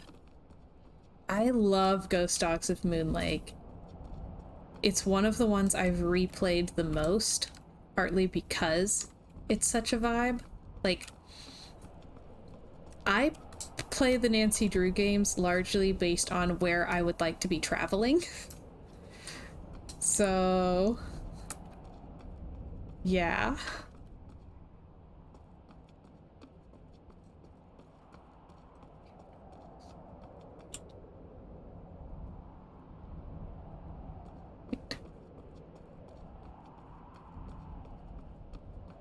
And that whole, like, hiking through the woods and finding that little old cemetery, like, that is just such a vibe and such a place that I'd like to explore. Pip says, yeah, I'll never forget the feeling of finding the speakeasy for the first time. I was enthralled. For real, though. The speakeasy's amazing. I love the cemetery in the woods. Like, that really grabs my attention. And that's a fun way to pick which one to play. The latter half of Nancy Drew I've never played, but I did hear rumors of a new one coming. I have been following the rumors of the upcoming game. I'm kind of, like, sus about it. It's like, I really enjoy the games through about game number 25, Alibi and Ashes. And then after that, I didn't vibe with them the same way. So I mostly I'll play those first 25 games over and over again. But, like, I'm suspicious of this upcoming one, and some of the ones in between I've, like, played but never finished because it just didn't grab me in the same way. Okay, so this still needs engaged somehow.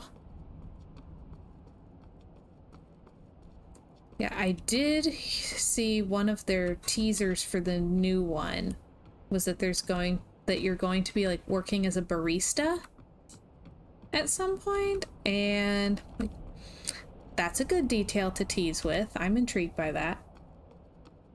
I watched a breakdown of Her Interactive on YouTube and the history of the rise and fall of the games, and it was fascinating. Yeah, I kind of like...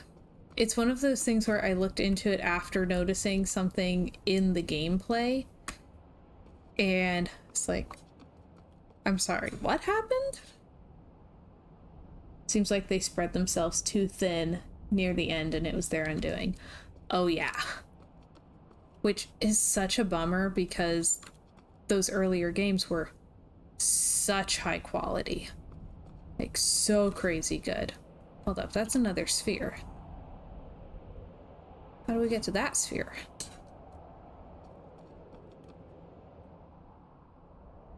Because I need a third sphere.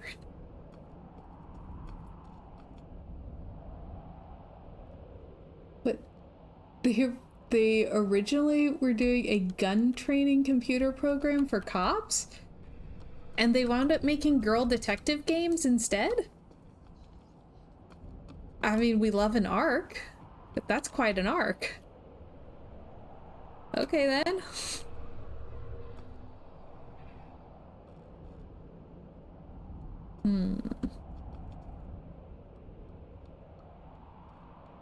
Okay. I mean, I've been saying for a long time that I wish there were more simulator games or like skilled trades and stuff. Oh, thank you. Like, when I was studying for my state board exams, it was like, why can there not just be like a simulator game for this where I can go through all of the steps of the things I need to do as a puzzle game? Because I would remember that so much better than just cramming.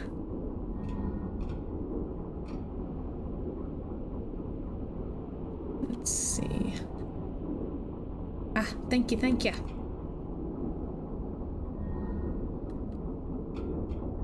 Okay, yeah, I need to find a third ambassador seed somewhere.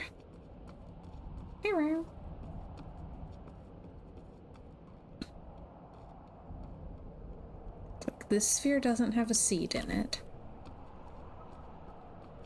so I can't use that one. And can't get to that. But there has to be somewhere. And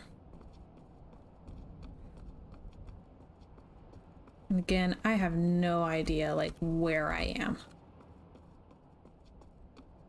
I can remember about 3 turns, and that's it. I keep finding places by accident.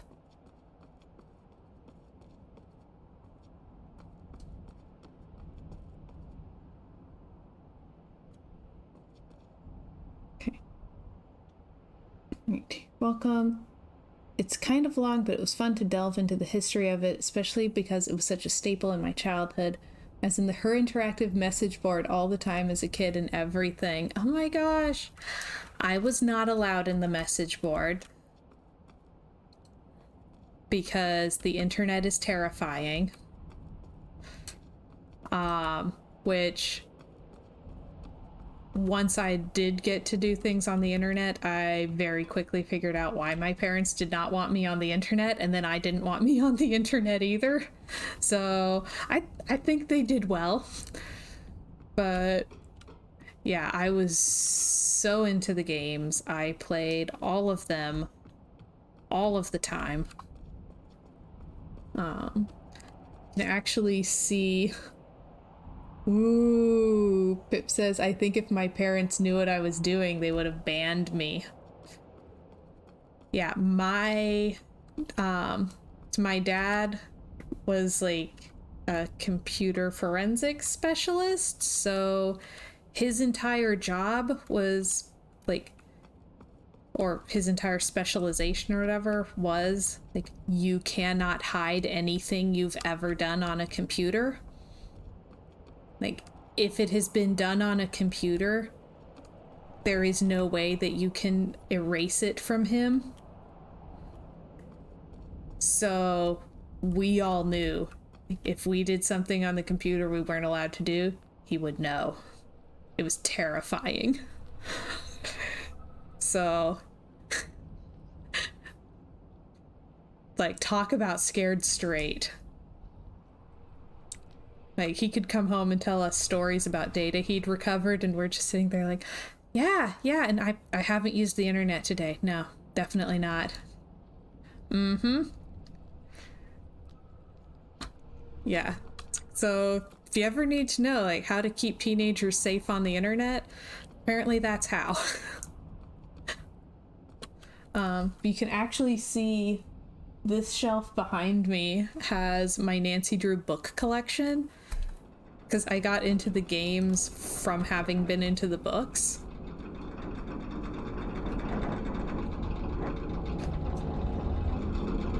And I was already really into Myst, so it's like I loved Nancy Drew books and puzzle games. So finding the Nancy Drew games, it's like, well, this is just going to be what I'm obsessed with forever.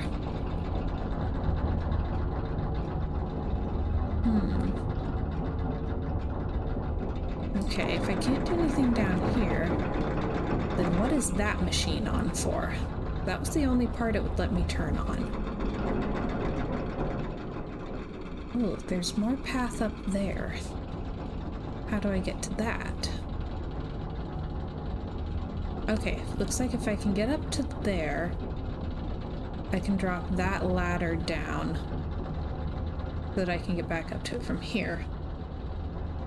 Oh, how fun. Yeah, I was into the books too. I loved them as a kid. That's awesome you have a collection. I don't think I ever bought any, but the cover art looks so cool in all of them. Yes, I like.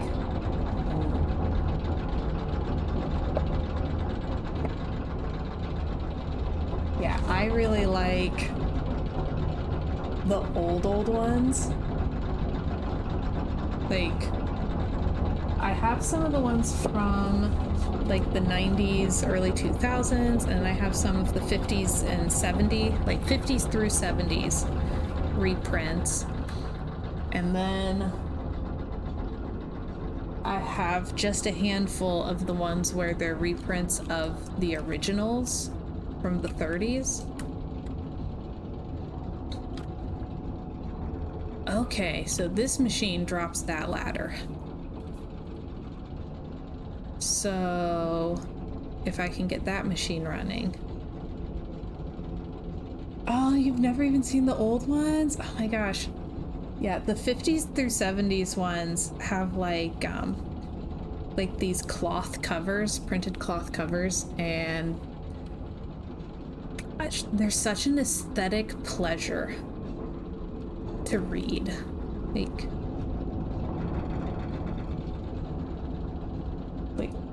that particular book, The Clue in the Crumbling Wall, I actually have 2 old printings because I found 2 different covers. I was like, well, I can't pick just one.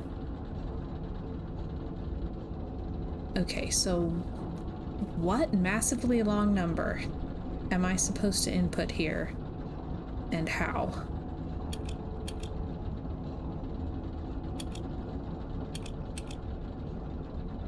Okay.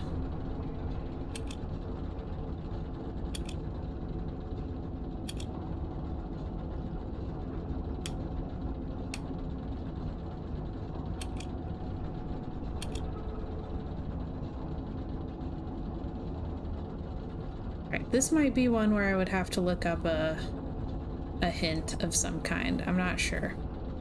So I just tried to put in 15 and all I got was 5. I'm not sure why I have 5.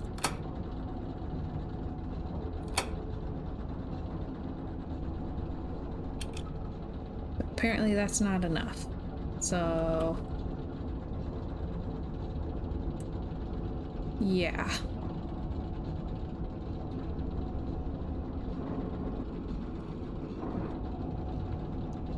Yeah, I think what I need to do is engage the other 3 pistons.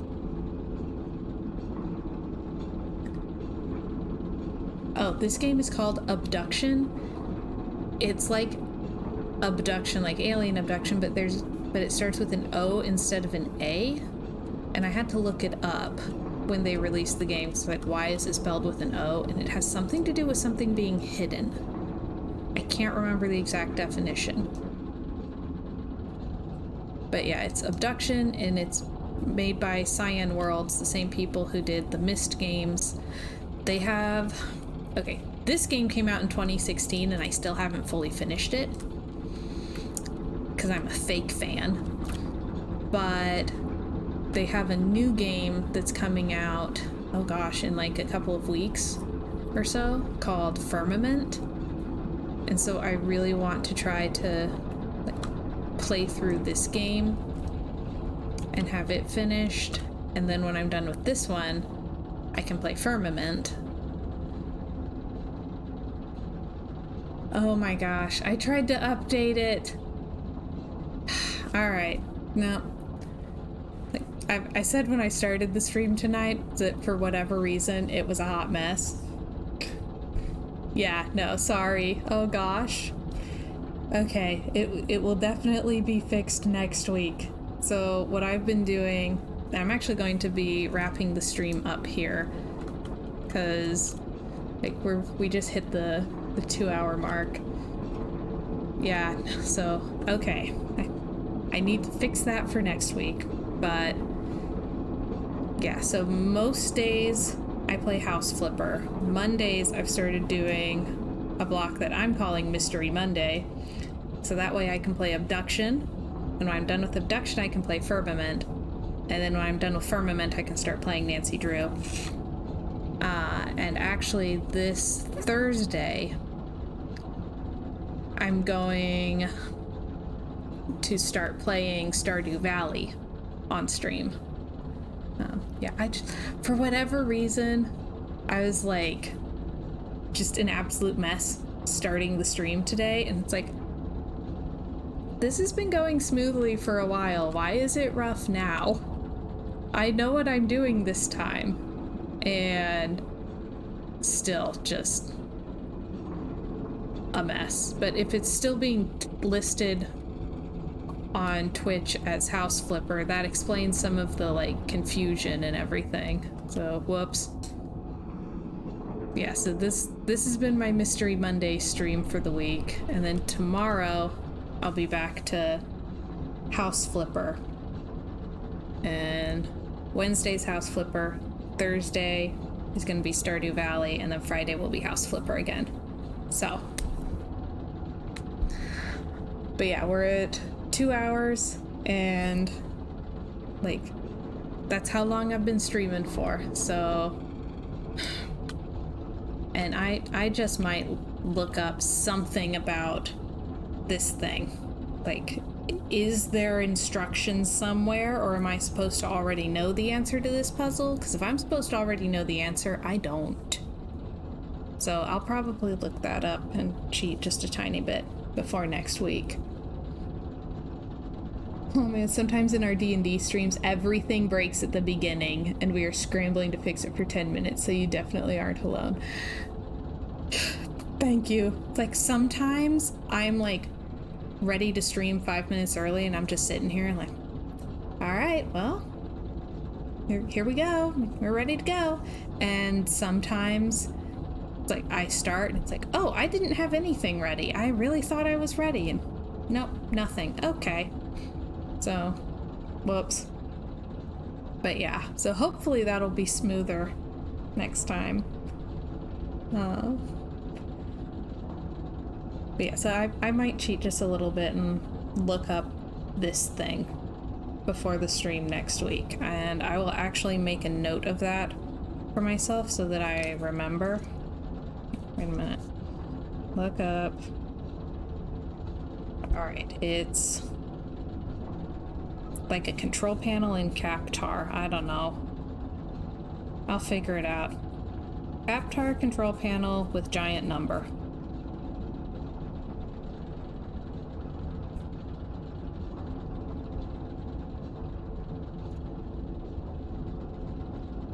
Oh man, if the stream just crashes, I'll cry. I would absolutely panic and cry.